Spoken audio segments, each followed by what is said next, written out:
শীতকালে আমরা টাটকা শাকসবজি খেতে খুব পছন্দ করি। শীতের সবজি দিয়ে শুটকির তরকারি বেশ মজা লাগে।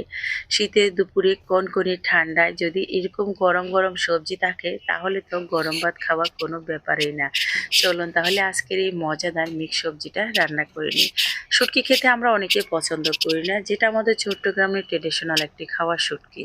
আর শুটকি দিয়ে সবজি রান্না করলে আমার মনে হয় চিংড়ি মাছ থেকে অনেক মজা হয়।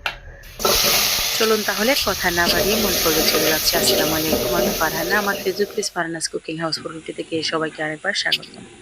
আজকে আমি এখানে লইট্টা শুটকি নিয়েছি। আমি 150 গ্রাম লইট্টা শুটকি নিয়ে নিয়েছি। আগের তেলে আমি পেঁয়াজ, কাঁচামরিচ আর লইট্টা শুটকিটাকে ভেজে নিয়েছি। এখন দিয়ে দিলাম ঝাল ঝাল করে আজকে এই সবজিটা রান্না করব। মরিচ গুঁড়া দিয়ে দিলাম, হলুদ গুঁড়া দিয়ে দিলাম, ধনে গুঁড়া, জিরে গুঁড়া দিয়ে দিলাম, আর দিয়ে দিয়েছি একটু পানি, গরম পানি অ্যাড করলাম, স্বাদ মতো লবণ দিয়ে দিলাম।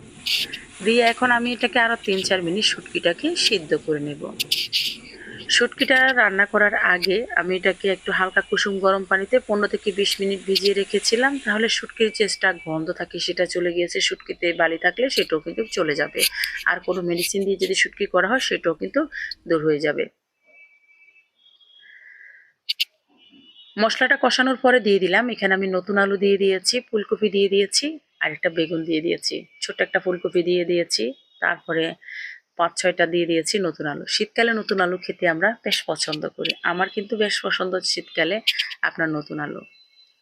এখন আমি সবজিগুলাকে আপনার মশলার সাথে আরও 2-3 মিনিট এভাবে কষিয়ে নেব। ডেকে দিয়ে আমি আরও 2 মিনিট রান্না করব। 2 মিনিট পর ফিরে আসলাম। ফুলকপিটাও কিন্তু একটু সিদ্ধ হয়ে গিয়েছে, আলুও সিদ্ধ হয়ে গিয়েছে, আবার হচ্ছে শুটকিটাও আরও ভালো করে সিদ্ধ হয়ে গেছে, বেগুন তো সিদ্ধ হয়ে গিয়েছে।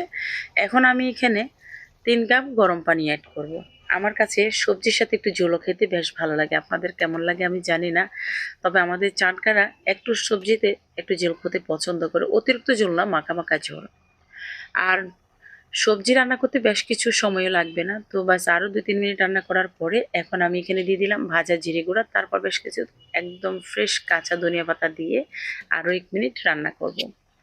গরম গরম ভাত কিংবা রুটির সাথে খেতে পারেন তৃপ্তি করে।